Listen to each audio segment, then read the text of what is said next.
नमस्कार, मैं डॉक्टर पल्लवी अग्रवाल भोपाल से laparoscopic surgeon and IVF consultant. आज मैं बात करने वाली हूँ एक ऑकेजन के बारे में जिसको कि हम बोलते हैं लैप्रोस्कोपिक ओवेरियन ड्रिलिंग। आज से 10-15 साल पहले ये बहुत कॉमनली होती थी। इसमें होता क्या है कि ओवरी के ऊपर छोटे छोटे पंक्चर कर दिए जाते हैं कोएगुलेशन करंट से। तो इसको जलाना और पंक्चर करना दोनों बोलते हैं। उद्देश्य ये होता है कि जिससे कि हार्मोनल बैलेंस ठीक हो और अंडे अपने आप में बनना शुरू हो। तो इंडिकेशन क्या है? इंडिकेशन सिर्फ एक ही है लैप्रोस्कोपिक ओवेरियन ड्रिलिंग का कि अंडे आपके बन नहीं रहे हों और अंडे बनने की दवाइयाँ दी जा चुकी हों मैक्सिमम पॉसिबल डोज में, जो कि अगर हम क्लोमिफिन दे रहे हैं तो 200 मिलीग्राम है और अगर हम लेट्रोजोल दे रहे हैं तो 7.5 mg से 10 मिलीग्राम के बीच में हो सकती है। और इतनी मैक्सिमम डोज देने के बावजूद भी अंडे नहीं बन रहे हैं।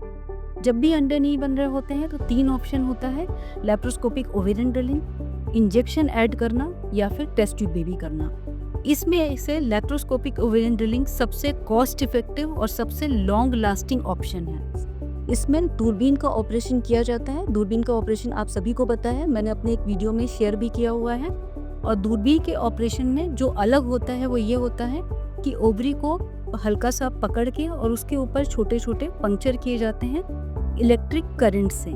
ये पंक्चर 4 से 8 के बीच में होते हैं। ये डिपेंड करता है कि ओवरी का वॉल्यूम कितना है। जितनी बड़ी ओवरी का वॉल्यूम होगा, ओवरी का साइज जितना ज़्यादा बड़ा होगा, उतने ज़्यादा हमें पंक्चर की ज़रूरत पड़ेगी। और ये दोनों साइड की ओवरी में किया जाता है। इसका जो इफ़ेक्ट देखने के लिए मिलता है वो नेक्स्ट मंथ से ही मिलना शुरू हो जाता है। और ये इस वजह से देखने के लिए मिलता है कि हमने ओवरी का कम से कम 5% ऑफ द स्ट्रोमा नष्ट किया है उस इलेक्ट्रिक करंट से, जिसकी वजह से हार्मोनल डिस्टर्बेंसेस करेक्ट होते हैं और आपको ओवुलेशन होना शुरू हो जाता है, जिसकी वजह से पीरियड आपके रेगुलर हो जाते हैं।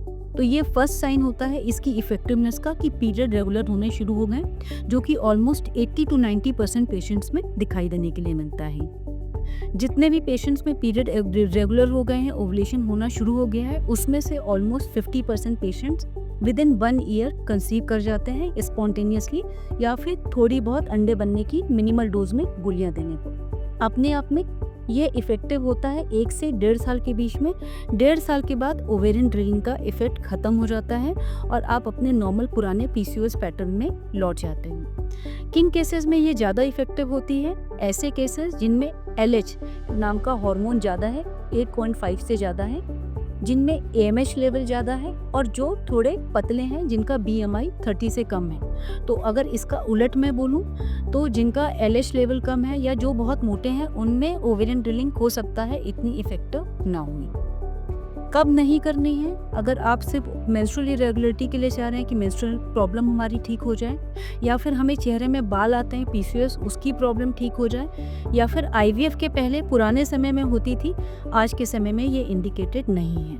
लैप्रोस्कोपिक ओवेरियन ड्रिलिंग अपने आप में एक बहुत कॉस्ट इफेक्टिव ऑप्शन है। With high pregnancy rate almost 40% of the patient pregnant हो जाते हैं अगर करेक्ट लैप्रोस्कोपिक ओवेरियन ड्रिलिंग की जाए। लेकिन इसका अपोजिट ये भी है कि अगर हर किसी में लैप्रोस्कोपिक ओवेरियन ड्रिलिंग, जो कि आज से 10-12 साल पहले देखने के लिए मिलती थी कि छोटी ओवरीज हैं तो भी लैप्रोस्कोपिक ड्रिलिंग कर दी, तो उसमें पूरी तरह से ओवरी ही खत्म हो जाती थी। और कई बार क्या होता था कि पेशेंट्स को पीरियड आना ही बंद हो गया क्योंकि उनके पूरे अंडे ही खत्म हो गए, प्रीमेच्योर ओवेरियन फेलियर में लैंड कर गई। तो लैप्रोस्कोपिक ओवेरियन ड्रिलिंग अगर इंडिकेटेड की जाए तो ये अपने आप में बहुत अच्छी रिजल्ट्स देती है। Thank you.